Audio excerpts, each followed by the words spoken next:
मित्रों, उत्तराखंड के अंदर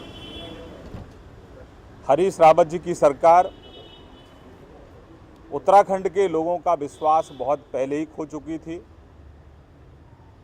और सदन में भी हरीश रावत जी की सरकार ने बहुमत को खोया और अब अपनी सरकार को बचाने के लिए जिस तरह से वो विधायकों की खरीद फरोख्त करते हुए दिख रहे हैं, एक स्टिंग के माध्यम से देश के लोगों ने उसको देखा है। किस तरीके से हरीश रावत जी 5 करोड़ देने की बात कर रहे हैं, 10 करोड़ किसी और से दिलाने की बात कर रहे हैं। राहुल जी और सोनिया जी के चेहरे से नकाब उतर गया है। एक षड्यंत्र के तहत राहुल गांधी लगातार झूठ बोलते हैं, देश की जनता को गुमराह करने की कोशिश करते हैं और अपने झूठे बयानों से उन्होंने मीडिया के लोगों को भी गुमराह करने की कोशिश की और दूसरी तरफ पर्दे के पीछे से एक घिनौना खेल वहाँ के मुख्यमंत्री हरीश रावत खेल रहे थे और आज उसकी सच्चाई लोगों के सामने आई है। किस तरीके से भ्रष्टाचार में आकंठ डूबी उत्तराखंड की सरकार, अपनी सरकार को बचाने के लिए हरीश रावत जी जिस तरह से स्टिंग में दिख रहे हैं, ये मानता हूं कि उत्तराखंड के लोगों का अपमान है और वहां की जनता के साथ आपने एक विश्वासघात किया।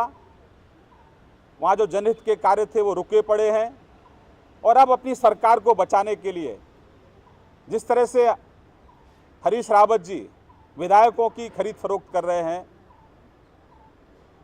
राहुल और सोनिया जी के चेहरे से ये नकाब उतरा है और हम मांग करते हैं गवर्नर साहब को कि जो स्टिंग हुआ है और जिसमें जिस तरह से हरीश रावत जी बातचीत करते हुए दिख रहे हैं, इसका गवर्नर साहब संज्ञान लें और अविलंब वहाँ की जो सरकार सदन का बहुमत बहुत पहले ही खो चुकी है, उसको बर्खास्त करें और वहाँ राष्ट्रपति शासन की अनुशंसा लगाएं। हम तो मांग भी करेंगे कि राष्ट्रपति महोदय भी इस पर अपना संज्ञान लें और अब लीपापोती करने की कोशिश कांग्रेस की तरफ से की जा रही है। वो हर अपने गलत काम को छुपाने की कोशिश करते हैं। जब सोनिया जी, राहुल जी 5,000 करोड़ के स्कैम में फंसे थे, उस समय भी राहुल जी ने केंद्र सरकार पर आरोप लगाया था। नेशनल हेराल्ड केस में जब कोर्ट ने उनको नोटिस दिया था, उस समय भी यही कहानी उनकी थी। अपने भ्रष्टाचार, अपने गलत कामों पर जब जब उनका चरित्र लोगों के सामने आता है, तब तब अपने गलत कामों के लिए, अपने फेलियर्स के लिए, अपने करप्शन के लिए वो कहीं ना कहीं केंद्र सरकार पर दोष मढ़ने का काम करते हैं। राहुल जी और सोनिया जी को भी 50,000 के मुचलके पर जमानत मिली, जो आरोप पहले वो केंद्र पर लगा रहे थे। और वहीं अब हरीश रावत जी पूरी तरह से रेड हैंडेड पकड़े गए हैं। मुझे लगता है कि कांग्रेस के लोग, जो अगली उनकी एआईसीसी की मीटिंग होगी, तिहाड़ जेल में ही होगी, क्योंकि एक उनके हिमाचल के मुख्यमंत्री बिल्कुल जेल के दरवाजे पर हैं, वो कभी भी जेल जा सकते हैं।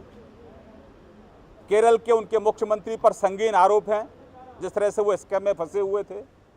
और अब उत्तराखंड के मुख्यमंत्री हरीश रावत जी पूरी तरह से खरीद फरोख्त में संलिप्त दिख रहे हैं स्पष्ट तौर पर। तो राहुल जी को अब देखना होगा कि अगली जो बैठक है उनकी कांग्रेस कार्य समिति की, अब तो मुझे लगता है कि वो तिहाड़ में ही बुलाएंगे, क्योंकि बाकी लोग तो उनके बाहर रह नहीं सकते। और आत्मचिंतन करें, झूठे आरोप लगाने की कोशिश ना करें। अगर थोड़ी बहुत भी नैतिकता है श्रीमती राहुल गांधी और श्री राहुल गांधी और श्रीमती सोनिया गांधी में, तो हरीश रावत जी को कहें कि वो अविलंब अपने पद से इस्तीफा दें। धन्यवाद।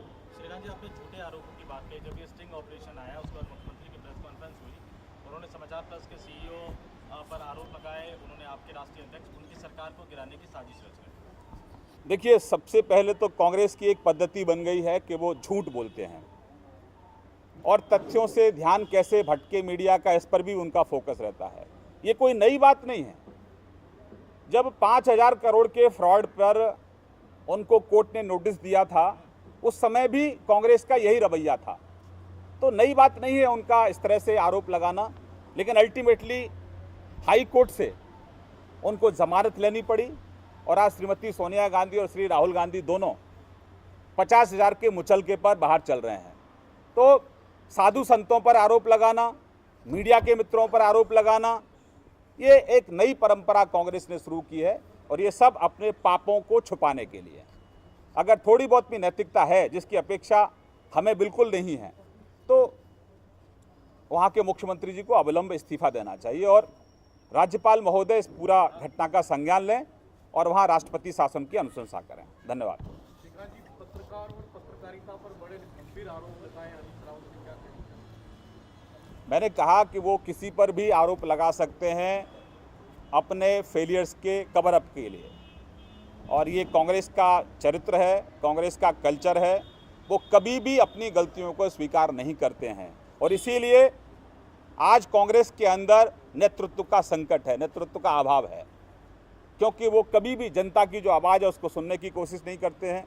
मैं तो सुन रहा था एक कांग्रेस के विधायक को कि वो कितने लंबे समय से राहुल जी से समय मांग रहे थे, लेकिन राहुल जी ने उनको समय नहीं दिया, बल्कि 1 घंटे का समय एक ऐसे व्यक्ति को दिया जो जमानत पर चल रहे हैं और जिनके ऊपर आरोप लग रहा है, जिन्होंने देश के टुकड़े टुकड़े करने के नारे लगाए, जिन्होंने 9 फरवरी को जो पार्लियामेंट के जो अटैक में जो दोषी था अफजल, उसकी जो 9 तारीख को जो उसका कहीं ना कहीं शहादत दिवस के रूप में जो कार्यक्रम कर रहे थे, तो ऐसे व्यक्ति के लिए राहुल जी के पास समय है, लेकिन अपने लोगों के लिए समय नहीं। ये दर्द एक कांग्रेस के विधायक का मैं आपको बता रहा हूँ। तो कांग्रेस सबक नहीं ले रही है।